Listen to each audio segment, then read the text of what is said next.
What's your name? Rich Arjun. Rich Arjun. Rich, what year's your car? This is a 93 Supra. Okay, twin turbo? It's now big single.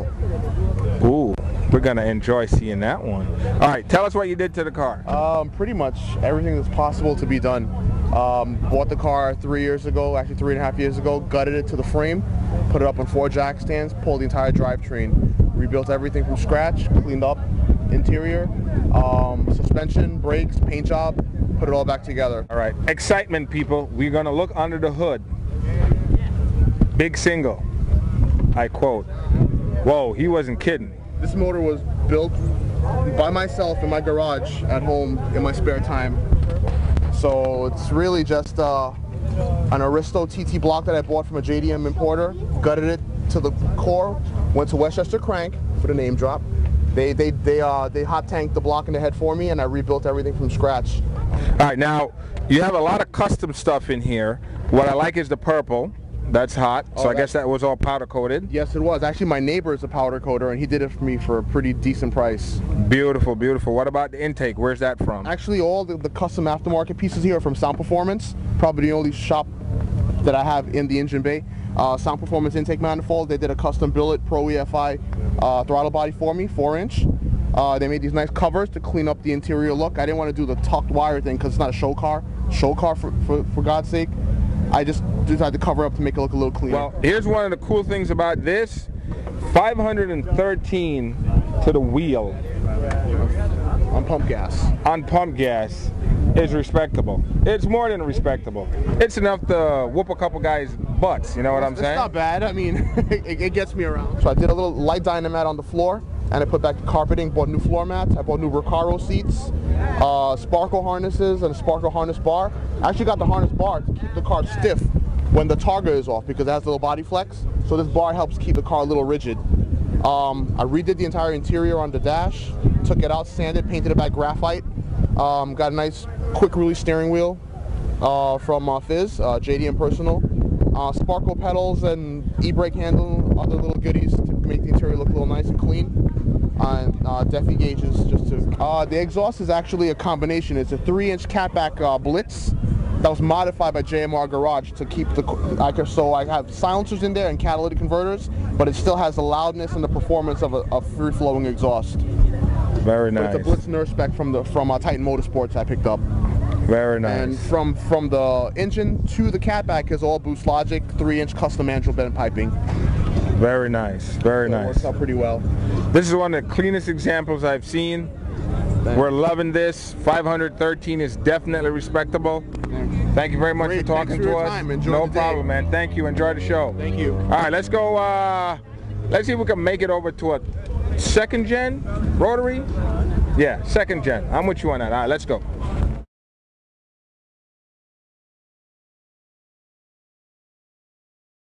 Rob kind of built a bit of what I call an oxymoron. And let's call Wayne over here to figure out how is this possible. Mr. Wayne Speed, please come in. Ladies and gentlemen, Wayne from Wayne Speed, tuner extraordinaire. Wayne, now just follow me on this one. How much horsepower did this car make? 400. I'm holding my breath. Say it again.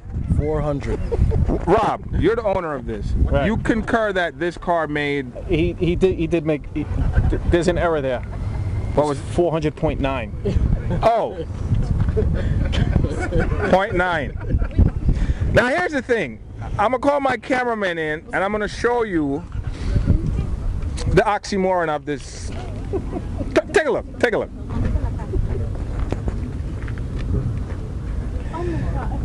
That turbo is the size of, I don't know, a snail or something. I mean, it's small. What was that? T25? What is it? TO4B. Isn't that what the 4 cylinders use? Yeah? 400 horsepower on a TO4B. Wow. With a cast iron manifold. Wayne, come in here. Well, you know, the car's on pump gas. You know, no meth, no water injection. Just an excellent build. You know, good tuning, and everything's working together. So, the tuning is what made this happen, plus the build. Plus the build, definitely. You can't leave the guys out that build the motor. You know, okay. You had Roan, you know, had a big part in building the motor, putting everything together. All right, so Roan, by the way, is one of the guys that helped promote this event, so big up to him. We're going to show his car in a minute. But so Roan had his hand in building the motor. Yeah. Okay. And Roan has some special apex seals as well, so you know, he's the man to see right now when you're doing a rotary, looking for some special apex seals. Definitely check Roan out. Okay. All right. Roan's giving us plug, rxparts.com. You guys make sure you go on it. All right, so now let's get Rob in here. And Rob, talk to us about the car. Apart from the fact that it's a beautiful car, very well put together, tell us what you got going on inside.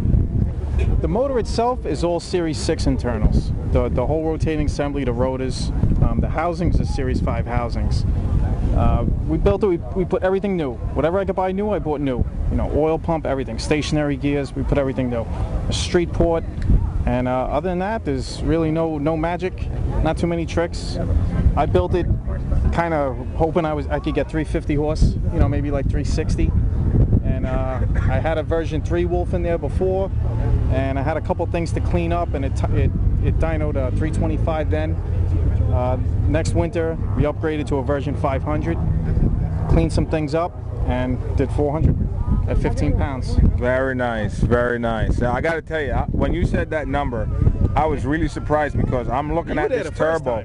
I know the first number, and I was surprised then, but to hear that you managed to pull 400 out of this, wow. Now, let's talk about the car itself, because this is a very, very clean RX-7 convertible, 2nd gen. Right. So tell us what you did with the body. It's an 88. It's a Series 4 car. Last year, I finally upgraded. I put all the Series 5 parts on it. The skirts, the mirrors, the bumpers, which I modified the bumper, but that's a stock bumper. Other than that, most of the paint on this car is 10 years old. No way. Yeah. Wait, this car has not been repainted in 10 years? The hood, the fenders, the bumper. Actually, the headlight covers are 10 years old, the doors are 10 years old, the trunk's 10 years old, the quarter panel's 10 years old. Garage kept? I keep it in one of those tents. Oh, okay, all right. And how often do you drive it? I drive it, you know, I don't drive it all really in the winter, only because usually we're doing something to it. But, you know, I'll drive it once a week or so, you know, when the weather's nice. Nice, wow. I got to tell you, man, I am really impressed. Let's go take a look at the interior, see what you got going on in the interior.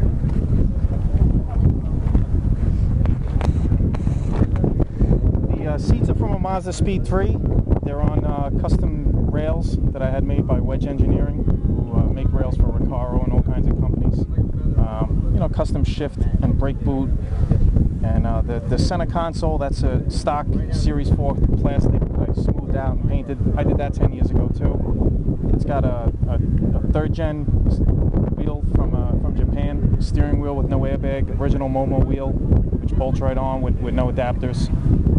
And I put the black carpet in it last year. And you know, that's about it. Some pedals that a forum member used to make. You know, he custom machined those pedals. He don't sell them no more.